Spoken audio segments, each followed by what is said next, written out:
ناظرین السلام علیکم، ایک دفعہ پھر وی ٹاک میں میں اور وسیم عباسی آپ کی خدمت میں حاضر ہیں۔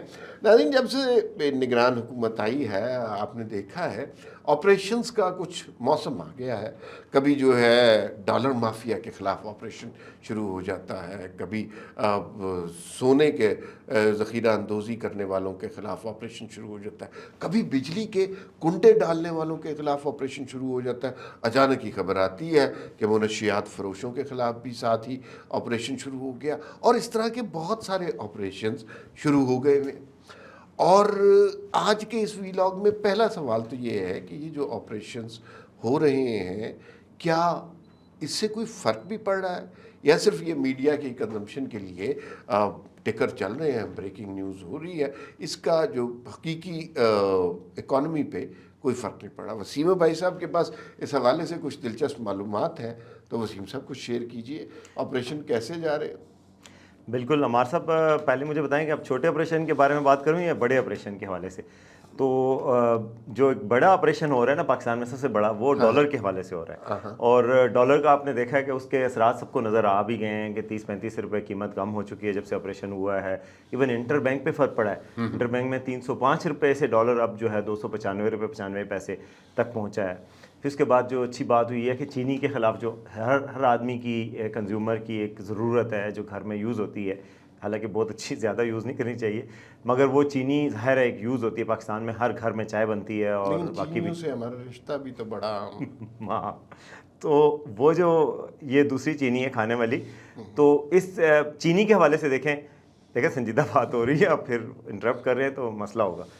تو وہ جو ہے وہ 1500 روپے توڑا جو ہے نا چینی کا کم ہوا ہے ریٹ بوری کا، وہ بھی ایک بہت پازیٹیو ڈیولپمنٹ ہے۔ دوسرا سونے کے حوالے سے بھی ہوا ہے کہ جو گولڈ مافیا کے خلاف آپریشن ہوا ہے، اس پہ بھی دیکھیں آپ کہ کوئی 25-30 ہزار روپے پر تولہ سونے کی قیمت بھی کمی ہوئی ہے۔ اچھا وہ بھی ہوا ہے۔ پھر چھوٹا آپریشن ہوا ہے ہائیڈرینٹ مافیا کے خلاف کراچی میں، ہاں ٹھیک ہے، چلے آپ پہلے تو وہ اس پہ بھی ان کو کامیابی مل رہی ہے۔ مطلب بیسیکلی یہ ایک ایکٹیویٹی ہوئی ہے، پتہ چلا ہے کہ جو نگران حکومت آئی تھی تو انہوں نے تو کچھ شروع نہیں کیا، وہ جیسے ستو پی کے سو رہے ہوتے ہیں۔ پھر جناب وہ جب آرمی چیف کی ملاقات ہوئی بزنس مینوں کے ساتھ، اور کچھ لوگ کہہ رہے ہیں کہ پتہ نہیں یہ ان کا کام تھا بھی کہ نہیں، لیکن اس کے بعد سے بہر الیکشن ہوا ہے، نظر آ رہا ہے پٹرول مافیا، ایرانی پٹرول کے خلاف، ڈالر کے خلاف، پشاور میں بھی قیمت کم بجلی ہوئی، کے نادہندگان کے خلاف، کنڈے والوں کے کنڈے خلاف۔ والوں میں۔ اور بجلی کے نادہندگان میں آپ کو بتاؤں کہ 4 ارب روپے کی ریکوری ہو چکی ہے مختلف ڈیسکوز وغیرہ میں، اور 1100 سے زائد افراد کو گرفتار بھی کیا گیا ہے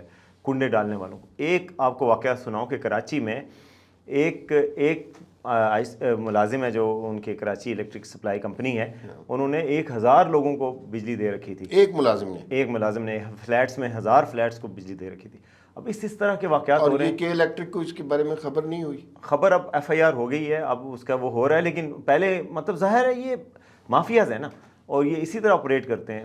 اچھا، انڈسٹریل لیول پہ گجرانوالہ میں ادھر جو بجلی چوری ہوتی ہے، اور آپ کو ایک ایس ڈی او جناب وہ مل جائے تو آپ کو کتنی ساری بجلی دے دیتا ہے، اربوں روپے کی آپ کو بچت دیتا ہے، جو کہ قومی خزانے سے ہوتی ہے۔ اس کا مطلب یہ ہے کہ یہ جو آپریشن ہے یہ ان کا فرق پڑ رہا ہے۔ ہمیں یہی دعا کرنی چاہیے کہ یہ اثر جو ہے وقتی نہ ہو، اکانومی لانگ لاسٹنگ چیزوں پر چلتی ہے۔ جیسے سونے کی قیمت میں آپ نے بتایا کہ 32 سے 36 ہزار روپیہ کمی ہوئی ہے، تو لیکن وہ قیمت پھر گریجولی بہت ہی سلولی انکریز ہونا شروع ہو گئی۔ اگر کمی ہو تو پرماننٹ ہو، یعنی یہ سسٹینیبل ہو، یہ ابھی دیکھنا ہوگا کہ کتنا سسٹینیبل ہوتا ہے۔ ہاں یہ بتائیں، میرا کالم پڑھا ہے؟ آج کا آپ کا کالم نہ پڑھوں میں کیسے زندہ رہ سکتا ہوں؟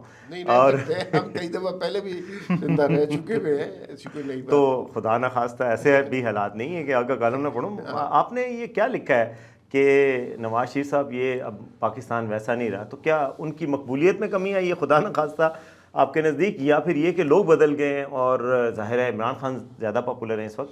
آپ کا یہ مراد ہے، یا یہ ہے کہ پاکستان کی ایک نسل بدل چکی ہے، خیالات بدل گئے ہیں، جذبات بدل گئے ہیں، اور ظاہر ہے آئیڈیالوجی اور مطالبات بدل گئے ہیں؟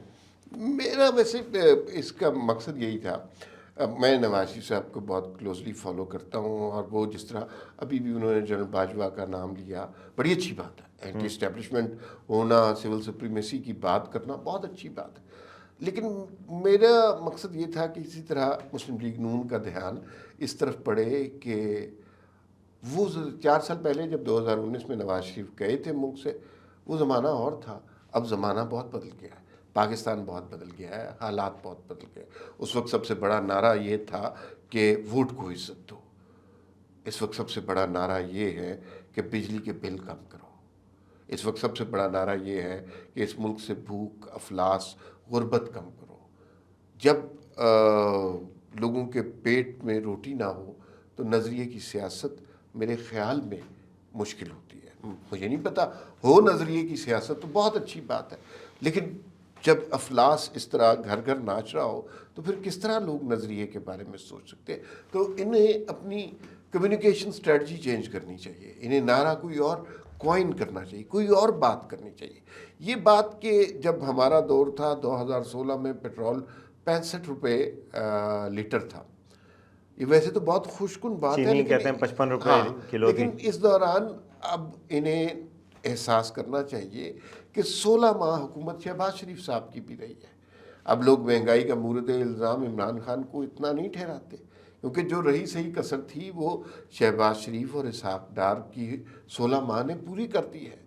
ہمارا المیہ یہ ہے کہ ہم ہر گزشتہ دور کو پہلے سے بہتر سمجھتے ہیں.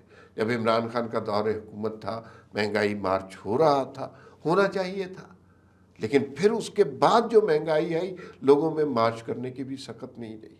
تو یہ پھر یہ بھی خیال کرنا چاہیے کہ ایک نسل جو اسکولوں میں تھی وہ کالجوں یونیورسٹیوں میں پہنچ گئی ہے. اس وقت آپ کا نعرہ تھا کہ ریاست اپنے جبر اور استبداد کو بند کرے، سارے مسلم لیگ نون کے لیڈر جو جیلوں میں ہیں انہیں رہا کرے. اب سارے پی ٹی آئی کے لیڈر بشمول عمران خان جیل میں ہیں. تو یہ کیمپین مختلف قسم کی ہوگی. پرانی باتوں سے یہ الیکشن نہیں جیتا جا سکتا. لیکن جو انہوں نے لڑائی کا وہ ایک بجایا ہے، بغل کیا کہتے ہیں اس کو، بغل تبلے جنگ، تبلے جنگ بغل نہیں بجایا، بگل بجایا. بگل بجایا، چلے تبلے جنگ بجایا. ٹھیک ہے، آپ کو موقع مل گیا اپنی لفاظی جھاڑنے کا، ٹھیک ہے، میں قبول کرتا ہوں اپنی شکست اس محاذ پر. تو جو انہوں نے تبلے جنگ بجایا ہے، اس سے آپ کو لگتا ہے کہ وہ اب دوبارہ اینٹی اسٹیبلشمنٹ بیانیے کی طرف آ رہے ہیں؟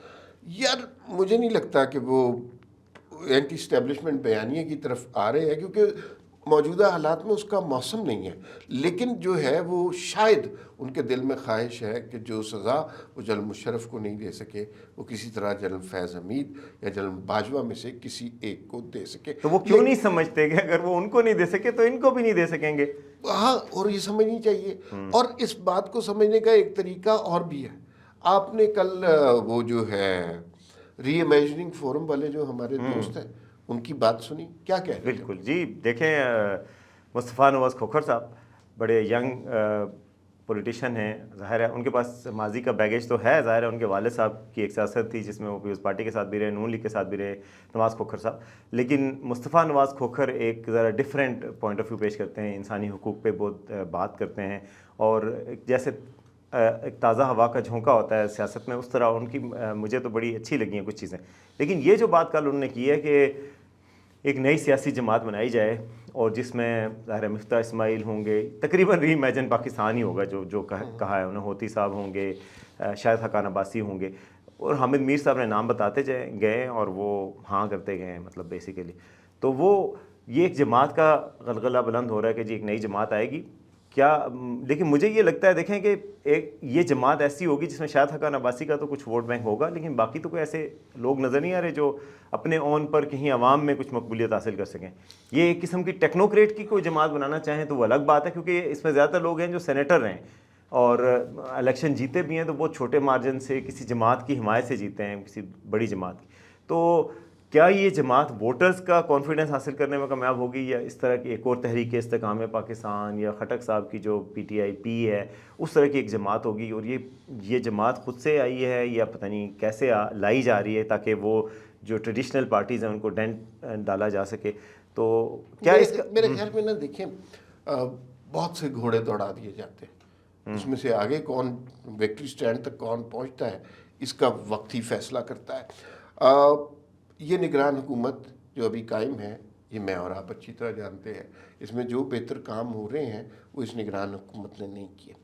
فرض کیجئے اکانومی میں بہتری ہو جاتی ہے، فیس یہی نہیں نگران حکومت کا ہی رہتا ہے، تو یقیناً کچھ لوگ بڑے صاحب کے کان میں کہیں گے کہ پھر اب ہمیں الیکشن کی کیا ضرورت ہے، ہم تو بہت اچھا ڈیلیور کر رہے ہیں. اور ایسی باتیں آپ کے ذہن پہ طاری ہو جاتی ہیں کیونکہ آپ ملک کی بہتری بھی کر رہے ہوتے ہیں، چیزیں بھی ٹھیک ہو رہی ہوتی ہیں. تو اسی طرح کی ایک نگران حکومت ذہن میں کہیں تیار ہو رہی ہے جسے ہم ری امیجننگ فورم کے حوالے سے کرتی ہے. لیکن پاکستان کے مسائل کا حل کبھی بھی اس طرح کی نگران، چنیدہ، چنتخب یا سلیکٹڈ حکومت نہیں ہوتی. اصل حکومت وہی ہوتی ہے جو عوام کے ووٹ سے، عوام کے منتخب کردہ نمائندوں کی ہوتی ہے. تو ری امیجننگ فورم میں جو ابھی نام آ رہے ہیں ضروری نہیں کہ وہ سارے اس میں شامل ہوں، اور ضروری نہیں کہ یہ بہت بڑی چیز بنے. ان کا حال وہ بھی ہو سکتا ہے جو مصطفیٰ کمال کا کراچی میں ہوا. فی الوقت اتنا ہی، پھر ملاقات ہوگی. اللہ حافظ.